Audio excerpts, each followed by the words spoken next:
श्री शिवाय नमस्तुभ्य महाराज। आप सभी लोग जानते हैं कि तुलसी विवाह कराने से हमें पूरे कन्यादान का फल मिलता है, साथ ही हमारी बहुत सारी दुख और परेशानियां भी दूर होती हैं और हमारे पूरे परिवार की मनोकामनाएं भी पूरी होती हैं। इसीलिए सभी लोग तुलसी विवाह जरूर कराते हैं।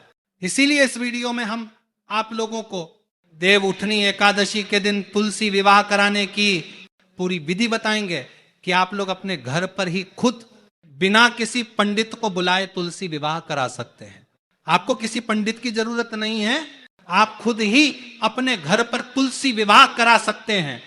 तो महाराज कैसे तुलसी विवाह कराना है, क्या क्या सामग्री लगने वाली है, कौन कौन सी रस्में करनी है और पूजन के बाद कौन सी कथा सुननी है और बाद में सामग्री किसे दान करनी है, ये सब बातें हम आपको तुलसी विवाह से जुड़ी इस वीडियो में बताएंगे। सबसे पहले महाराज आपको क्या करना है, जहां तुलसी विवाह कराना है उस जगह को अच्छे से साफ कर लेना है। साफ करने के बाद वहां एक पाटा या चौकी रखिए, पाटे पर स्वस्तिक बनाइए और उसके ऊपर पीला कपड़ा बिछाइए। अब उसी पाटे के पास तुलसी मैया का पौधा रखिए, जो भी गमले में है, छोटा या बड़ा। अब तुलसी मैया के पास में रंगोली या चौक पूरना है।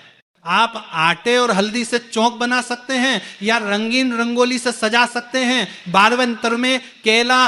अब पाटे पर शालिग्राम भगवान को विराजमान करना है।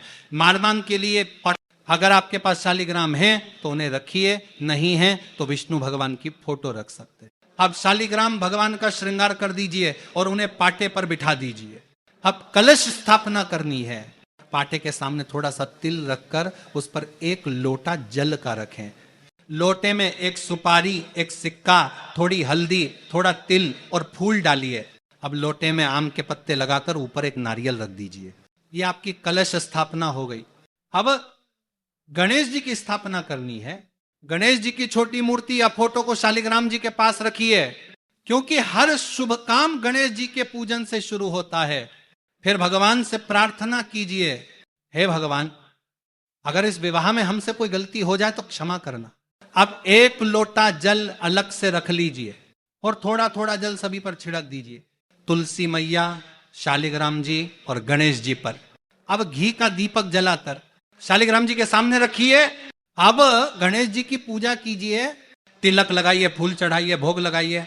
फिर कलश की पूजा कीजिए, तिलक लगाइए, मोली बांधिए, फूल चढ़ाइए। अब रस्में शुरू होती हैं। सबसे पहले हल्दी की रस्म। एक कटोरी में सूखी हल्दी लेकर उसमें दूध मिलाकर गीला कीजिए। शालिग्राम जी को 5 बार हल्दी लगाइए। फिर वही हल्दी तुलसी मैया के पत्तों या डाल पर 5 बार लगाइए। अब मेहंदी की रस्म। मेहंदी में पानी मिलाकर तैयार कीजिए। शालिग्राम जी को 5 बार मेहंदी लगाइए, फिर तुलसी मैया को 5 बार लगाइए। अब शालिग्राम जी को चंदन से तिलक करें और तुलसी मैया को रोली कुमकुम या सिंदूर से तिलक करें। अब शालिग्राम जी और तुलसी मैया को तिल, सफेद तिल चढ़ाइए। एकादशी होने के कारण चावल का प्रयोग नहीं करना है। अब शालिग्राम जी को जनेऊ या कलावा पहनाइए। तुलसी मैया को चुनरी ओढ़ाइए। अब 2 माला लीजिए। एक माला तुलसी मैया को छुआकर शालिग्राम जी को पहनाइए, फिर दूसरी माला शालिग्राम जी को छुआकर तुलसी मैया को पहनाइए। अब तुलसी मैया को श्रृंगार की सामग्री चढ़ाइए, चूड़ियां, बिछिया आदि। अब गठबंधन की रस्म। शालिग्राम जी को एक पीले कपड़े से ढक दीजिए जिसमें एक सुपारी और सिक्का बंधा हो। अब उस कपड़े और तुलसी मैया की चुनरी को एक दूसरे से बांध दीजिए, यही गठबंधन है। अब फेरे कराने हैं। अगर संभव हो तो कोई पुरुष शालिग्राम जी को उठाए और कोई स्त्री तुलसी मैया को और 7 फेरे कराएं। अगर तुलसी का पौधा भारी है तो नारियल लेकर 7 बार तुलसी और शालिग्राम जी के चारों ओर घुमा दीजिए। अब सिंदूर दान की रस्म करें। एक सिक्के में थोड़ा सिंदूर लेकर शालिग्राम जी को छुआकर तुलसी मैया की मांग में भर दीजिए। वह सिक्का गमले में रख दीजिए। अब कन्यादान की रस्म। पति पत्नी दोनों साथ में हाथ में थोड़ा जल, फूल और पैसे लें। प्रार्थना करें, हे भगवान, मैं श्रद्धा से तुलसी जी का विवाह शालिग्राम जी से करा रहा हूं। फिर वह सब शालिग्राम जी के पास रख दीजिए। आप गन्ने का मंडप बनाइए या पास में गन्ने रख दीजिए। आप तुलसी जी को वस्त्र, साड़ी, बर्तन कम से कम 5 और सोने चांदी की वस्तुएं समर्पित कीजिए। ये सब कन्यादान में जाते हैं। अब तुलसी और शालिग्राम जी को मिठाई, फल, केला, सेब, सिंघाड़ा आदि भोग लगाइए। अब तुलसी विवाह की कथा सुनिए। कथा सुनते समय दाहिने हाथ में थोड़े तिल और फूल रखिए। कथा पूरी होने पर वो तिल और फूल लोटे के जल में डाल दीजिए। अब तुलसी और शालिग्राम जी की परिक्रमा कीजिए। 5, 7, 9 या 108 बार अपनी क्षमता अनुसार। अब धूप, दीप और कपूर जलाकर आरती कीजिए। पहले गणेश जी की, फिर तुलसी मैया की, फिर शालिग्राम जी की।